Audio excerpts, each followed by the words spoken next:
اعوذ بالله من الشیطان الرجیم. بسم الله الرحمن الرحیم. الحمد لله المتجلی لعباده من افق الالباب، المجلی عن مراده بمنطق السنة والكتاب، الذي نزه أولياءه عن دار الغرور وسمى بهم إلى أنوار السرور، والصلاة والسلام على سيدنا وحبيب قلوبنا أبي القاسم محمد. اللهم صل على محمد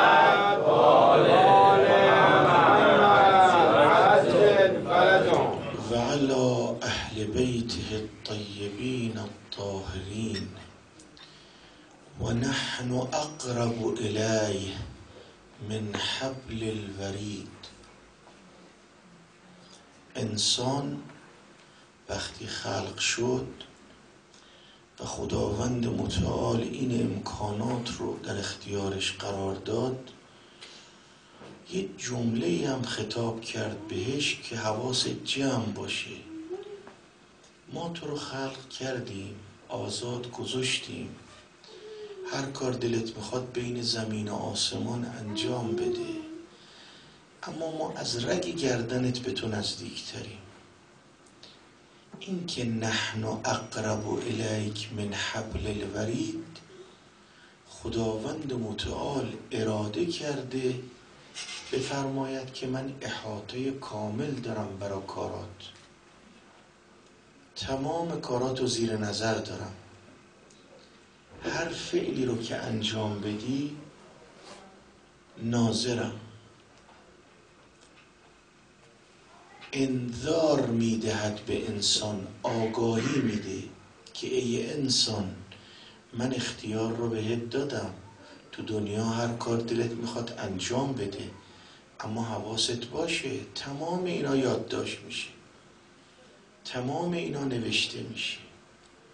ولذا داره روز قیامت میان شهادت میدن، هم دست شهادت میده، هم چشم شهادت میده، هم پا شهادت میده که این پاها کجا رفته، این دستها به کی ظلم کرده، این چشا به کدوم نامحرمی خیره شده. همه اینا حساب کتاب داره. فرمود تو رو آزاد گذاشتم، مختار گذاشتم، هر کار دلت میخواد انجام بده، ولی یه روز میاد تمام این کارات رو ورقه است، تمام این کارات رو ثبت کردم، یکی یکی باید جواب بدی. آقایون عزیزان، در ابواب مستحبات ما مستحب زیاد داریم. فلان کار رو با انجام بدی خدا به تو اجر میده، اما اون روایاتی که در قضایای اهل بیت وارد شده است به اندازه آن جای دیگه روایات نداریم در مستحبات. این مخصوص عزادار سید الشهداست، مخصوص عزادار اهل بیته. انسان گناه میکند، طبیعیه دیگه، هر انسانی ممکنه گناه کنه چون شیطان گولش میزنه. فرق ما با معصوم اینه که معصوم گناه نمیکنه اما ما گناه میکنیم. فکر میکنید چه چیزی میتواند ما را از گناه دور کنه؟ چه چیزی میتواند گناه ما را از بین ببره؟ امام صادق به فضیل ابن یسار فرمود اتجلسون و تحدثون انی احب تلك المجالس رحم الله من احیا امرنا. سوال کرد فضیل ابن یسار، شما شیعیان دوره بر هم می نشینید، از ما یاد می کنید، من اون مجالسی که ذکر اهل بیت شود اون مجالس رو دوست دارم. بعد یه جمله امام صادق فرموده انسان با خواندن این حدیث و خواندن این جمله قدر عزاداری و روزه بر اهل بیت رو درک میکنه. بهش گفت فضیل ابن یسار اگر کسی قطره‌ای از چشمش خارج شد برای مظلومیت جدم سید الشهدا، خدا تمام گناهانش رو میبخشه، حتی اگر به اندازه کف دریا باشه. خب خیلی حرفه، یه عمر گناه، یه عمر رو برگرداندن از راه صراط صحیح، یه عمر کج رفتن با یه قطره اشک. میدونید چرا؟ خدا چرا این عزت و این مقام رو به سید الشهدا داد؟ چون سید الشهدا با خدا معامله کرد. فاطمه زهرا با خدا معامله کرد، گفت خدایا میرم پشت در تا از امام معصوم و امام زمان دفاع کنم، امام زمانم دفاع کنم، میام پشت در جانم رو میدم، تون واجب کردی چون خداوند متعال تو واجب کردی که از امام معصوم دفاع کردن. لذا آمد پشت در جانش رو فدا کرد. انشاءالله در شبهای آینده به این قضیه این که فاطمه زهرا چرا پشت در رفت، امیرالمؤمنین اینایی که میگن دفاع نکرد چرا نیامدن جلو و چرا نهایتا امیرالمؤمنین وقتی به خلافت رسیدن اون فدک رو برنگردوندن، این قضایایی است که احتیاج به جلسه مخصوص داره.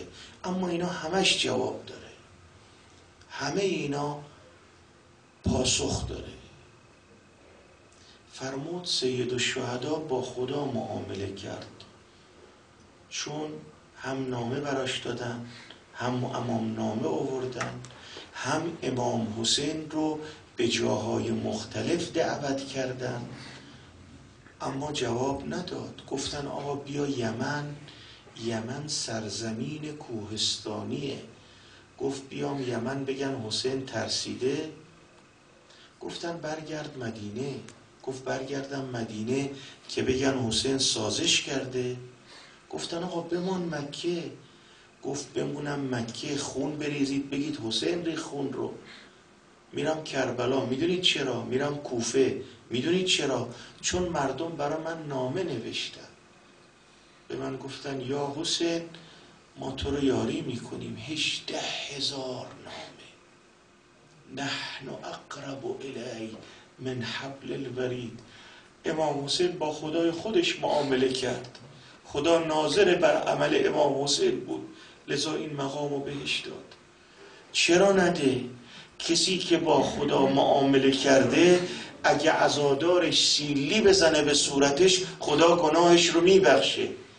گریه کنه برای بنده‌ای که اخلاص، تمام وجودش اخلاص بود، تمام وجودش معرفت بود، خدا گریه بر اون مظلوم رو بهش قرار داده، پاداشش رو چرا قرار نده؟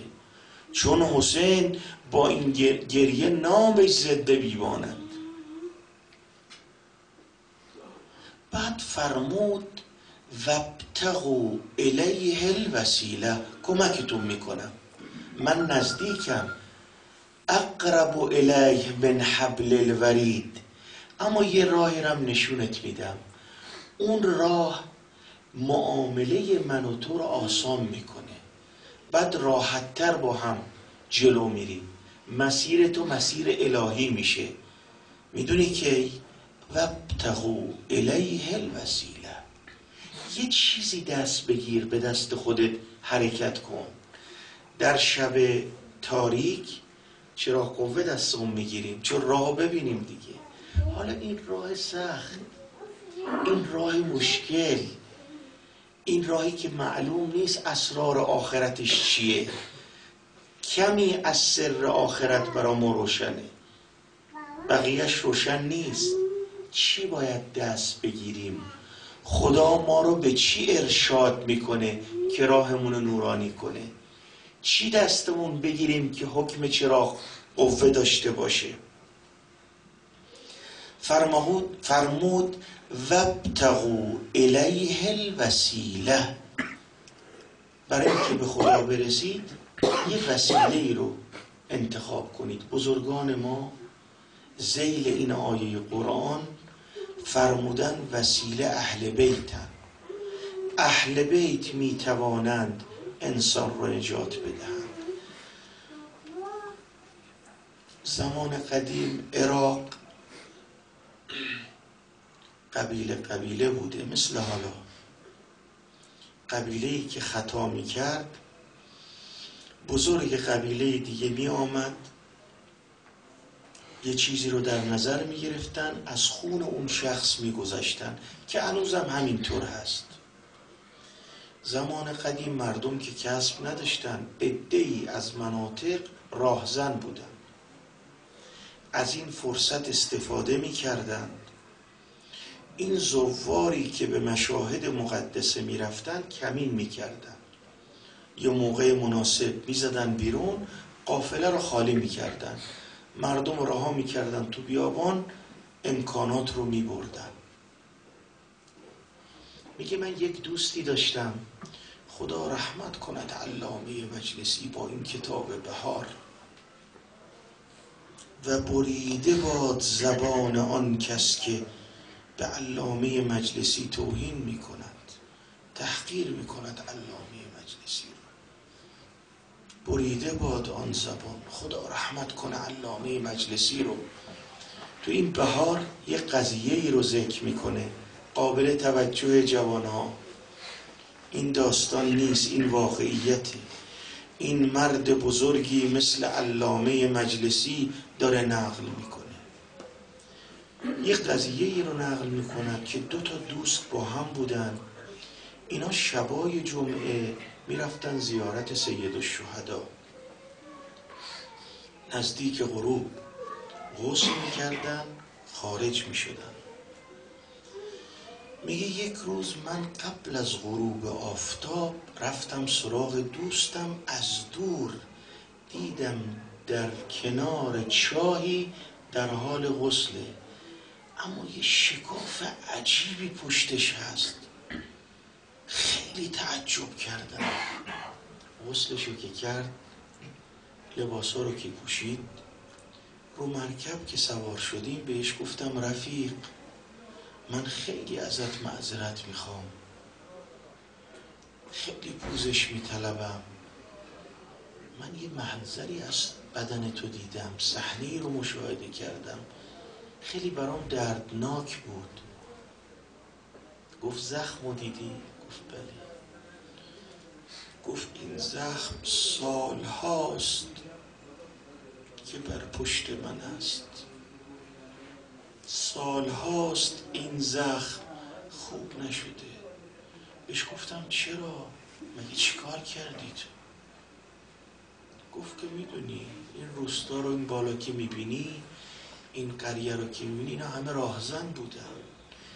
این زوار علی ابن ابی طالب هر دفعه زائرین به اشتیاق و به شوق امیرالمؤمنین از هر جا می اومدن زیارت، هر چند شبگاهی یکی مأمور بود که هر چی اینا داشتن ازشون بگیرن. مردم هم میدونن که ممکنه راهزن اونها رو مورد یورش قرار بده، اما چون زیارت امیرالمؤمنین میان، جانشون هم فدا میکنن. اون شب نوبت من بود. به من گفتن تو برو امکانات رو از اینها بگیر بیار داخل روستا.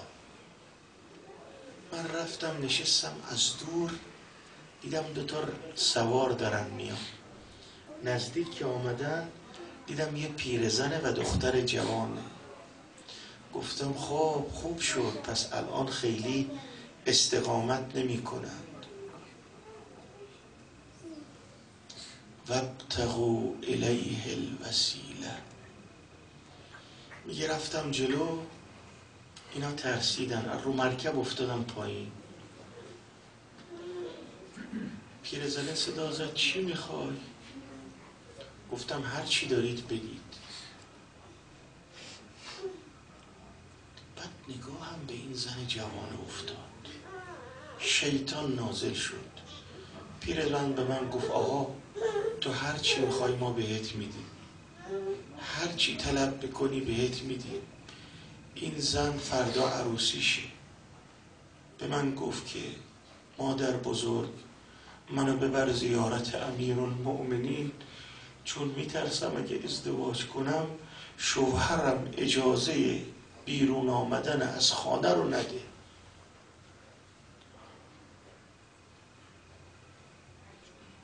من سمجگری کردم، نگذشت لحظه ای دیدم صدای اسب میاد، دختر رو زمین، پیرزنم رو زمین. صدا زد رهاش کن میگم. نگاه کردم از سوار، گفتم به شما چه ربطی داره؟ شمشیر رو کشید بیرون، یک ضربه‌ای به کمر من زد، افتادم اون طرف. بعد وایسود با این دختره و مادر بزرگی صحبت کردن. گفت امیرالمؤمنین علی ابن ابی طالب زیارت شما رو قبول کرد، برگردید. پیرزنه بهش گفت آقا من خیلی ازت ممنونم، متشکرم، این نوع عروسه میخواد بره زیارت امیرالمؤمنین، شاید شوهرش اجازه نده برگرده. خطابو ببین، وابتغوا الیه الوسیله، فرمود قبر علی رو میخواهی یا خود علی ابن ابی طالب رو؟ علی ابن ابی طالب زیارت تو رو قبول کرد، برگرد. اینا واقعیت داره. از بس که دروغ گفتن، از بس که کتابای ناجور نوشتن، همش خلاف، جوونا دیگه باور نمی کنن که امام زمان روحی له الفدا ناظر بر اعمال ماست، ما رو میبیند، شیعیانش رو میشناسد و همیشه بر اونها دعا میکنند، ولی ما قد نمیدونیم، توجه نداریم که قرآن کریم میفرماید وابتغوا الیه الوسیله. بعد خدا یه آگاهی دیگه هم داد، از وجود انسان به شما آگاهی داد، به شما معلومات داد که ای انسان تو برترین مخلوقی. بعد فرمود آسمان و زمین رو در اختیار تو قرار دادم. بعد برای سعادت اخروی راه رو نشانت داد، وابتغوا الیه الوسیله. بعد یه انذارم کرد، قال فبعزتک لاغوینهم اجمعین. همشونو خدا گول میزنم. حالا که بناس من 2000 سال عبادت تو کردم و آنگونه مرا خارج کردی از بهشت، من جلو راه اینا می نشینم و همشون رو گول میزنم، الا یه الا داره، اون مخلصین که اشاره دارد به اهل البیت روحی لهم الفدا، اون 14 تنی که خداوند متعال زمین و آسمان رو به برکت اینا خلق کرد. فرمود حضرت آدم اینا کیان رو عرش؟ این نور متلألأ مال کیست؟ گفت این نور رسول الله است، این نور فاطمه است، این نور علی است، این نور حسن است، این نور حسین است. اگر اینا نبودن من زمین و آسمان رو خلق نمی کردم. کون و هستی به برکت وجود ایناست. لذا فرمود وابتغوا الیه الوسیله، یعنی چنگ بزنید به ریسمان اینها. چرا ما دعا میکنیم خدا دعای ما رو مستجاب نمیکنه؟ این حرف غلطه. خدا وعده داده ادعونی استجب لکم، خدا خلاف نمیگه. برگرد به خودت. چرا دعای تو مستجاب نمی شود؟ من به خودم خطاب میکنم. برای اینکه تو در هر دری رو میزنی، وقتی از همه مایوس میشی در خانه اهل بیت میری. وقتی دستت از همه مسائل دنیوی کوتاه میشه، تازه یادت میفته خدا و اهل بیت هستن. اون کسایی که از خدا میخواستند و طلب دعا میکردند و خدا حاجتشون رو میداد، اونا افراد استثنایی بودن. اونا یارای واقعی بودن که دیروز من نمونه ای از این افراد رو برای شما ذکر کردم که اینا تربیت شده امیرالمؤمنین بودن، اینا تربیت شده اهل بیتن. یا عابدی شنید که یه عده‌ای بت درست کردن دارن عبادت میکنن. ببین شیطان چجوری اغوا میکنه. بیل و کلنگ و برداشت، گفت میرم الان بوته رو خراب میکنم. شیطان اومد جلو، گفت کجا داری میری عابد؟ گفت که یه عده یه بوتی درست کردن دارن عبادت میکنن، میخوام بوت رو از بین ببرم. بهش گفت چرا بوت رو از بین میبری؟ فرهنگ سازی کن، انسانها رو آگاه کن. خب بوت رو از بین بردی، یه بوت دیگه ای رو میپرستن. بت رو اگر از بین بردی، یه بت دیگه ای رو درست میکنن میپرستن. بیا یه کاری بکن، روزی 2 دینار بهت میدم، این 2 دینار رو صرف فرهنگ سازی کن. برو پیش مردم براشون توضیح بده که بت پرستی شرکه، خدا رو باید بپرستن. بهش گفت من 2 دینار بهت میدم، فرهنگ سازی کن. گفت حرف خوبیه. روز اول، روز دوم، هفته اول، قبل از اینکه این عابد بره این بت رو بخواد خراب کنه، درگیر شد با شیطان. شیطان گفت من نمیذارم بری. درگیر که شدن، عابده نشست رو سینه شیطانه. شیطان که محاصره شد، گفت بیا معامله کنیم. بیا من روزی 2 دینار بهت میدم، فرهنگ سازی کن، برو مردم رو نصیحت کن. گفت حرف خوبی است. روز اول، روز دوم، هفته اول، هفته دوم 2 دینار میداد. این عابده میرفت بین مردم تبلیغ میکرد. قطع شد 2 دینار. پیام داد به شیطان، 2 دینار نیامد. روز اول گذشت. روز دوم بیل و کلنگ و برداشت کن میرم خراب کنم، حالا که 2 دینار رو به من نداد. وقتی حرکت کرد بره، شیطان ظاهر شد. بهش کجا داری میری؟ گفت بنا بود 2 دینار به من بدی، حالا که ندادی میرم بت رو خراب میکنم. درگیر شدن. شیطان رو سینش نشست. عابده گفت چی شد؟ اون دفعه من رو سینت نشستم، این دفعه تو رو سینه من نشستی. بهش گفت بدبخت بیچاره، اون وقت که تو داشتی میرفتی بت رو خراب کنی، برای خدا میرفتی، الان برای 2 دینار داری میری. چون من اون 2 دینار رو به تو ندادم داری حرکت میکنی. راه نجات از شیطان چیه؟ آقایون تاریخ قضایای زیادی رو نقل کرده و بزرگان ما اگه به جایی رسیدن، وابتغوا الیه الوسیله، این وسیله میتونه شیطان رو بگیره جلوش. و الا با این چیزایی که الان وجود داره، خیلی معذرت میخوام من کلی میگم، اشاره نمی کنم به کسی در مجلس، این ماهواره و این شکل خیابونا و شکل جوونا و انسان رو مگه میتونه از گناه نگه داره؟ تعارف که نمی کنیم، با هم که تعارف نداریم. آقا من گناه نمی کنم، مگه تو معصومی؟ اونا معصوم بودن، 14 تا خدا از اون پلیدی دورشون کرد، اما من و تو آلوده ایم. این چشا آلوده است، اما یه چیز نگهت میداره. میدونی چی؟ امام حسین، حضرت زهرا. امام حسین طرفدار آلوده نمیخواد، حضرت زهرا طرفدار آلوده نمیخواد. لذا در جامعه میبینید اینایی که زهراییان، اینایی که حسینیان، اینا همیشه نمونن، الگوان. وقتی انسان مشاهدهشون میکنه لذت میبره. پدر جمال الدین خلیعی موصلی این قضیه رو جناب مرحوم قاضی نورالله در کتاب مجالس المؤمنین نقل کرده. این فرد ناصبی بود، خودش و زنش.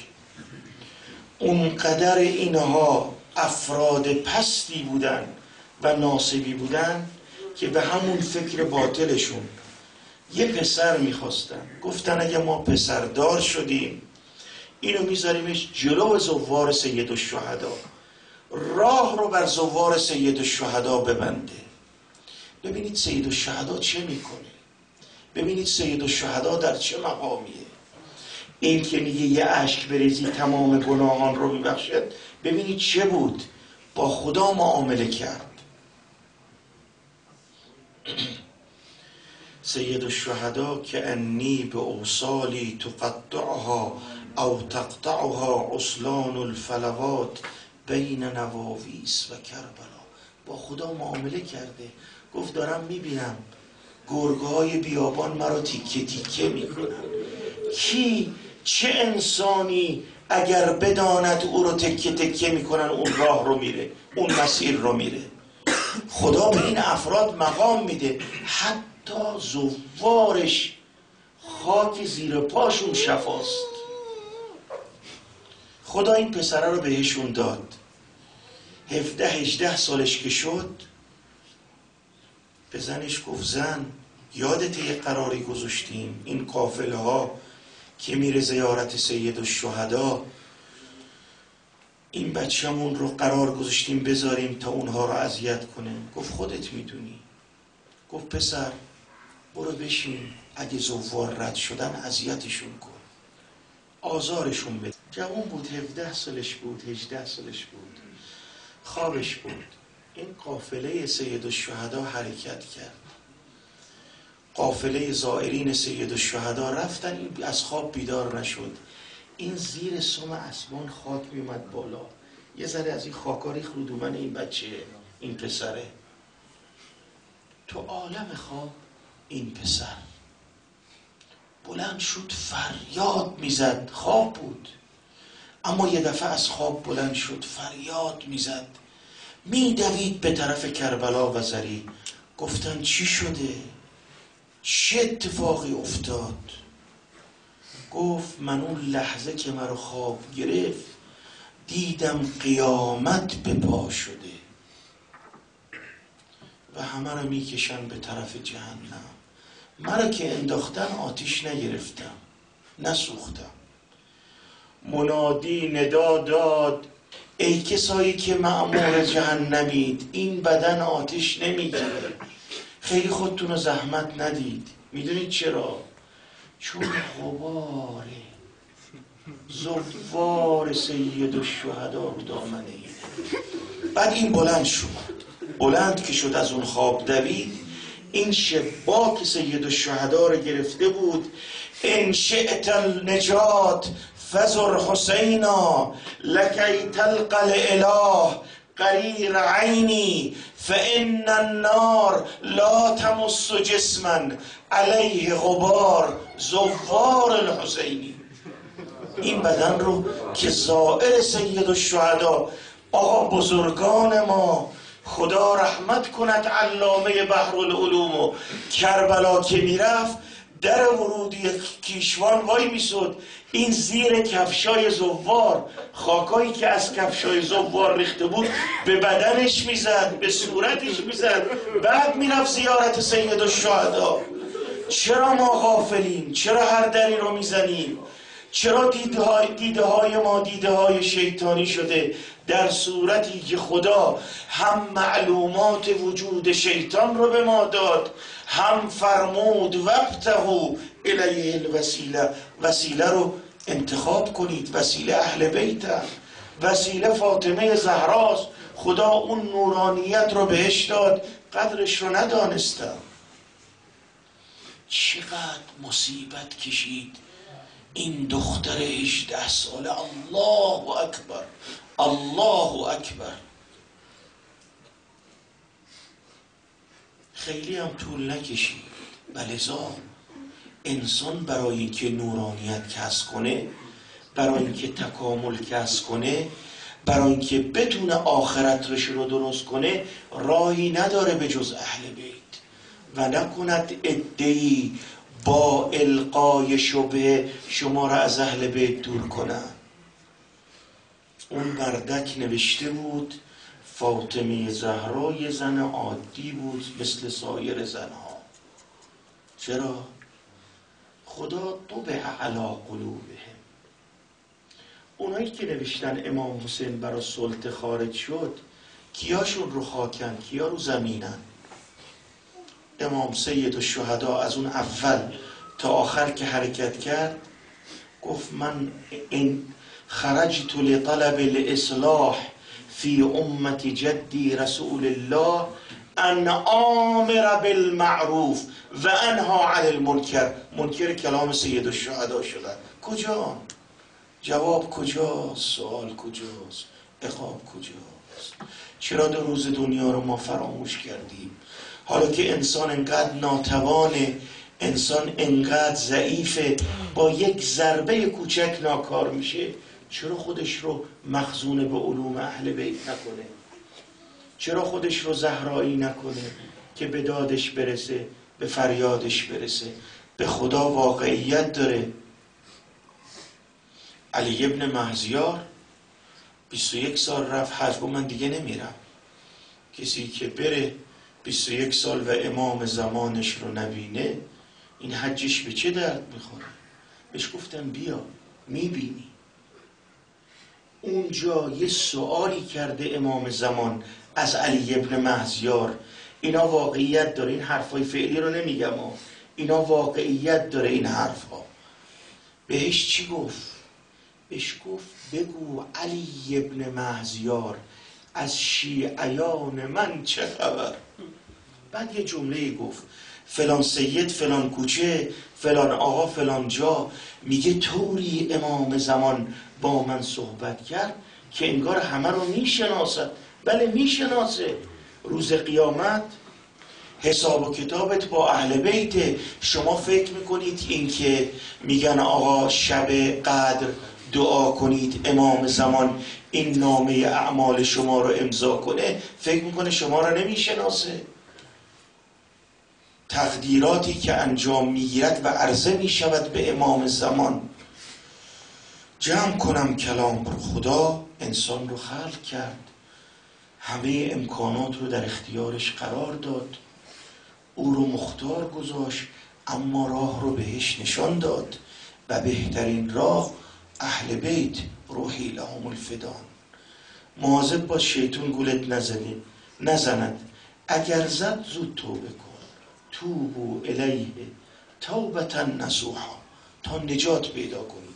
خدا رؤوفه، رحمانه، رحیمه، میگذره، ولی به کسی ظلم نکنید چون توفیق توبه پیدا نمی کنید. حسابای با خدا میگذره، اما با مردم کاری نکنید چون این نورانیت یواش یواش از بین میره، شکل صورتتون عوض میشه. خدا یک اموری رو در زندگیتون قرار میده که همه توفیقات ازتون گرفته میشه. ولی اینا که نهایتشون به بدبختیه، مگر خدا از اون اول اونا رو بدبخت خلق کرد؟ مگر از اون اول خدا خواست اینا اینطوری باشن؟ اینا خودشون کردن. و شیطان با لباس خودت میاد. شیطان رو دیدن تنابای مختلفی رو هم میکنه. گفت اینا چیه؟ گفت هر کسی با یه جوری. گفت این تناب کلفته مال کیه؟ گفت مال شیخ انصاریه، خیلی سخته. گفت من چی؟ تنابم کو؟ گفت تو تناب نمیخوای صدات بزنم میاد، خودت میاد. خداوند متعال به ما توفیق دهد که منور به انوار اهل بیت باشیم و زندگی اهل بیت و الگوی اهل بیت الگوی زندگیمون باشه. واقعا دردناکه که یک شیعه رو ببینی دخترش خانمش با این حجاب با این شکل. من واقعا گاهی وقتا نمیدونم چجوری تعبیر کنم، یعنی نگاه ها چجور میخواد به امام زمان متوجه بشه، یا واقعا چجوری میخوایم بگیم ما رهرو و کسانی هستیم که این راه رو طی کردیم.